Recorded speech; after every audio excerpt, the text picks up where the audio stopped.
What is up guys? Hate here and welcome to another video. Ito na yung last content natin for 2024. At para sa huling content, tada! Dumating na yung ating order. Ito na at na-compile na natin lahat ng mga epic na photos na nakuhaan natin for this year. So para sa isang buong taon, eto na siya. This is a photo album. Kinompile ko na dito lahat ng mga epic na lugar na napuntahan natin. So, pumili ako ng 40 photos. Tapos, pinagsama-sama ko sila dito. Ito yung mga epic na scenery na napuntahan natin. Dapat pala dahan-dahanin ko siya. Kasi baka tamaan ko yung mismong cover niya. Eee!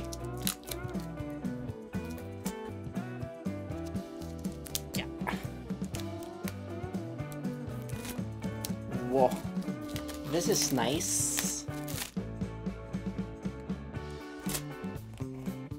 Ha. Papakita ko sa inyo yung 40 photos na pinili natin because this photo album is 40 pages. Ang ganda! Mas maganda to kaysa yung nauna natin. Wait lang, kunin ko yung iba. Naka-3 sunod na taon na tayong ginagawa natin to. Actually, yung ibang mga year, ginagawa ko rin siya pero hindi bookbind. Mga photos or printed copies ng mga epic na lugar or epic na photos na nakunan ko. Piniprint ko siya or pinapaprint ko siya. So, ito, yung last year. Nakita nyo to and ginawan din natin to ng video. So, mas maganda yung pagkaka-print ngayon. Kasi glossy yung cover niya. Front and back. Etong last year, matte yung finish. So, ayun din. Kuha natin to lahat. 40 pages. Bali, 42 pages kasi yung front and back cover. So, pakita ko lang ng konti. Nakikita nyo kaya? Tada! Paano ko ba to? So, last year, yung mga print natin is yung mga landscape or cityscape. There. Gigantes. Yeah. There. Wala pa tayong drone last year. So ito kuha to ng sa eroplano, sa bintana ng eroplano. Ano pa bang meron? Yung Binondo Intramuros Bridge. Kakagawa lang nun. Tapos yung ano bang tawag dito? Hindi naman kakagawa, pero bago pa lang yung Binondo Intramuros Bridge. Tapos yung longest bridge in the Philippines, yung sa Cebu, Cordova ba yun? Somewhere. So ito yung mga kuha natin last year. So balik tanaw lang. So ano to? Boracay and Bantayan Island to.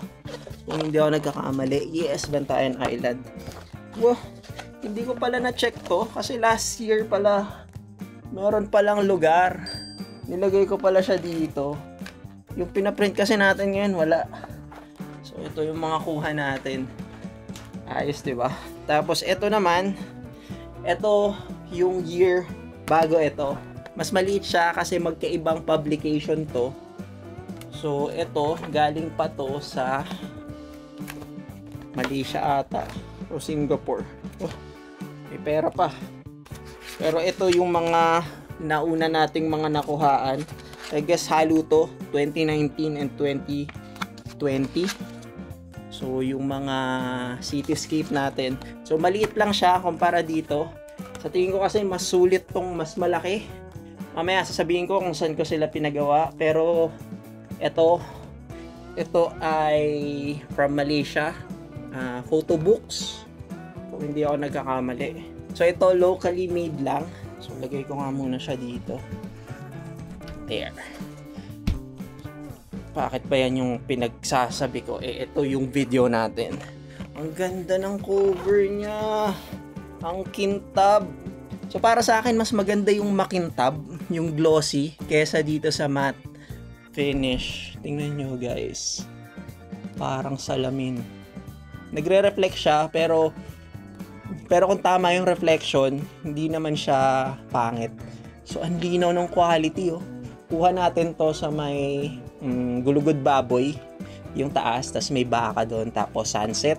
Tapos ito, Gulugod Baboy din. Ang ganda ng glossy nito. Ang ganda ng pagka-gloss. Sarap lang magpa-print ng mga ganito kasi iba pa rin talaga pag piniprint. Siguro narinig nyo na rin yung kapag hindi ka raw nagpiprint ng pictures mo, hindi ka photographer. Well, hindi totoo yun. Lalo ngayon kasi sa social media, sapat na para ma-publish mo yung mga kuha mo sa camera. As long as nagtitake ka ng photo gamit yung camera, photographer ka pa rin, and na-share mo naman yung gawa mo sa social media. Though, yes, naniniwala ako na photographer ka pa din kahit hindi ka nagpiprint, pero iba kasi yung yung saya kapag piniprint mo yung pictures mo kasi nakikita mo siya, nahawakan mo siya physically, and kung ano yung nakikita mo dun sa screen ng cellphone or sa screen ng monitor mo, tapos makikita mo siya, mahawakan mo siya in a form of a print, solid na solid. Siya nga pala, yung printing nito is pinagawa natin locally sa Picture Books. So this video is not sponsored, hindi nila alam na gagawa ako ng ganitong video, pero yearly ko to ginagawa. Dati sa ibang bansa pa or sa ibang company pa ako nagpapaprint, like ano ba yun, Picture Books yung local, Photo Books yung sa ibang bansa.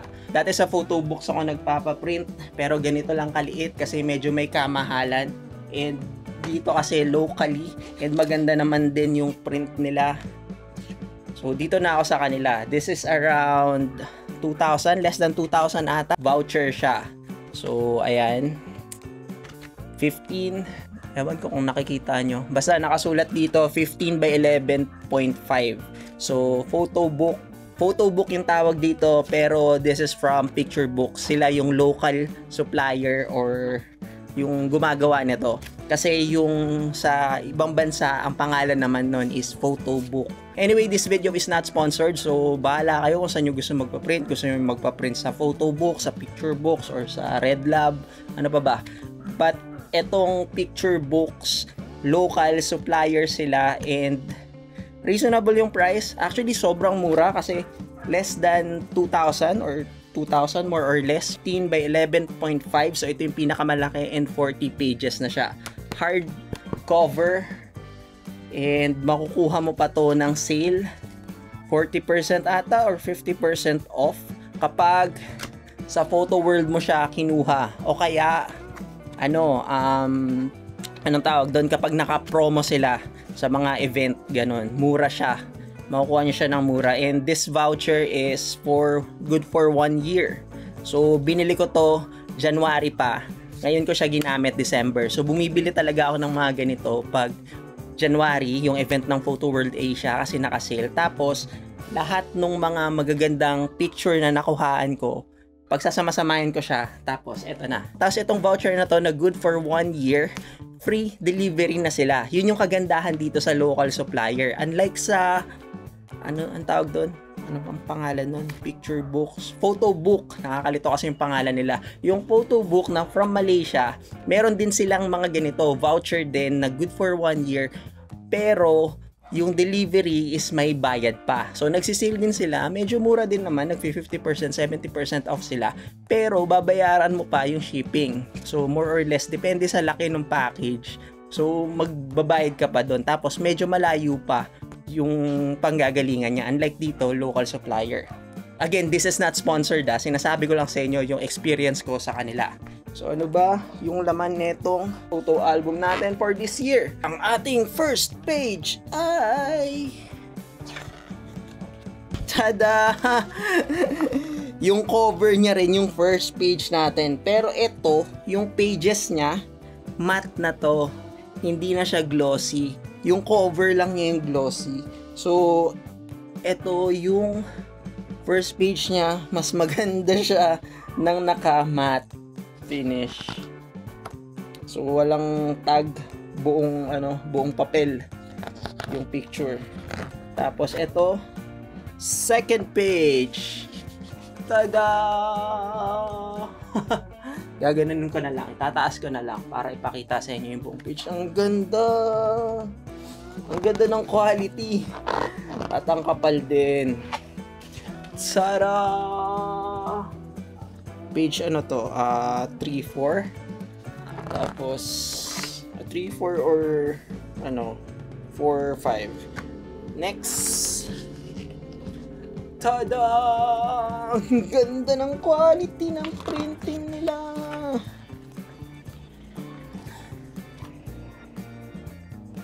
Ang ganda ng mga bundok. Sierra Madre to, guys. Yung pag-edit nga pala nito or yung pag-layout mo ng mga photos, pwede ka mag-download ng software nila or pwede mong gawin online. So ako, ginawa ko to online. Tapos nilalagay ko lang, na-upload ko lang yung mga photos, tapos i-layout ko na siya. Iba-iba yung layout, pwedeng yung sa isang page, 2, 3, 4, 5. Pwedeng ganon kung marami kayong photo na ilalagay. Pero ako kasi, gusto ko yung copy ko or gusto ko yung photo malaki.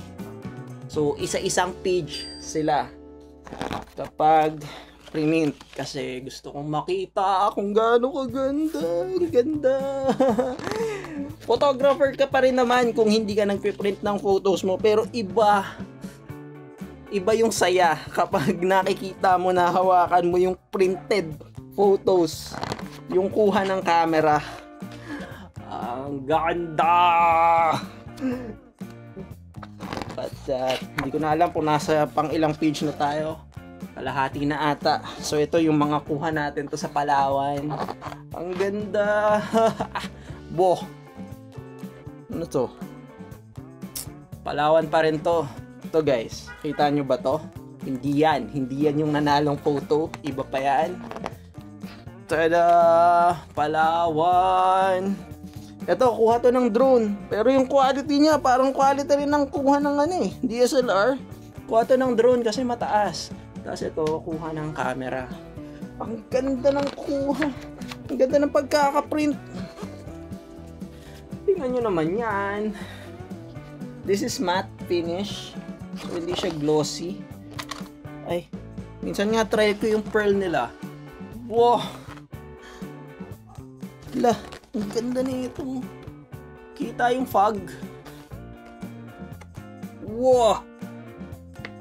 Grabe yung kulay. Sumusuka ng kulay. Ano pa ba? Look at that! Ang ganda! Iniisip ko lang kung nagagandahan na ako dito sa photo album pa lang or dito sa photo book pa lang, how much more kapag pinaprint natin to ng malaki. Kagaya nito. Ano ba to? 2 feet by 3 feet to eh. 24 by 36 yung picture na to. Meron akong mga canvas print na ganito kalalaki na nakatabi lang. Kapag lumaki-laki na yung studio natin, siguro doon ko siya ilalagay. And nag-iipon ako ng mga ganyang print. So kung nagagandahan na ako sa ganito, how much more kapag blinow up pa natin to. Yung mga large prints talaga. Consider as large print na rin to eh, kasi ang laki. So ito guys yung life hacks kung gusto nyo makikita yung yung mga picture nyo na nakaprint. 40 prints na yan sa isang album. Look at that. Lapit na tayo matapos. So ito pa. Next. Dahan-dahan. Look at that. Ang ganda ng quality, guys. Marami tayong napuntahan ngayon, kaya medyo nahirapan ako mamili dito. Yung mga 40 pictures lang. Dadagdagan ko sana, kaso wag na. Next time na lang yung iba. Next time. Pero ito na yung the best talaga for 2024 na kuha ko. Ito na pala yung last. For the last photo. Tada! Na-print na natin siya. Ito yung nanalong picture na sinubmit ko sa Radiant Photo. Sobrang solid nung na-print. Photo process to by Radiant Ito, tong picture na to. Ang Ang ganda ng details. Grabe yung highlights and shadows, yung dynamic range. Tingnan nyo naman.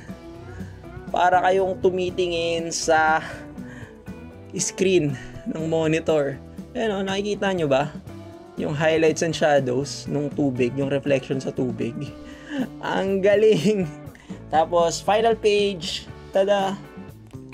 Ayan, yung logo natin. 2024. Solid!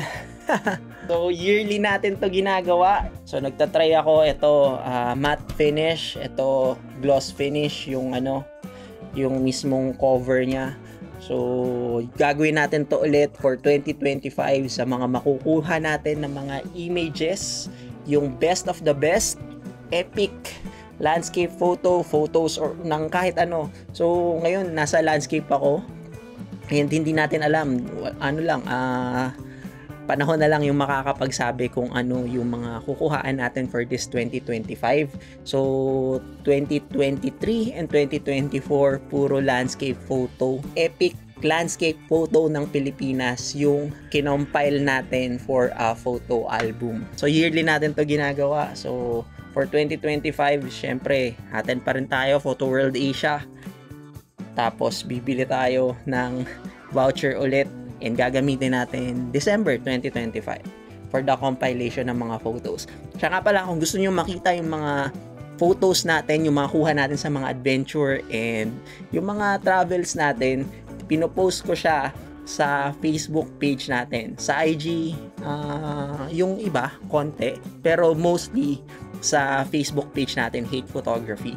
So, ayun, dito na muna natin tatapusin tong video na to, naway may natutunan kayo, and salamat sa pagsuporta at panonood, pagsubaybay ng mga content natin dito sa channel. So, this is our last content for this year, and abangan nyo yung mga content pa natin sa susunod na taon, 2025. So, I guess that's it for me, guys. Thank you for watching Hate Photography TV, and I hope you got something from this video, or at least I got you entertained. Please don't forget to like and subscribe para sa mga hindi pa nakasubscribe dyan. So, Happy New Year, and ingat, and God bless. Once again, my name's Seth. See you in the next video. Mabuhay!